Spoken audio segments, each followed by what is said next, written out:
Hi everybody, I hope you are doing well.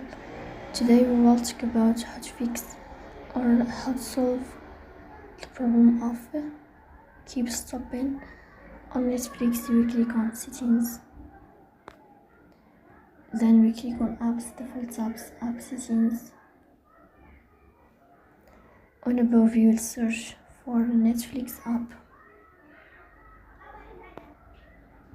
Then we click on force stop and we click OK.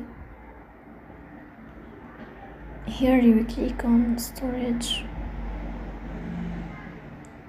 Then we click on clear cache.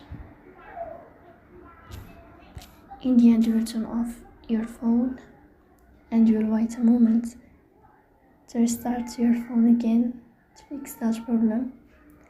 So please don't forget to support us by like and subscribe.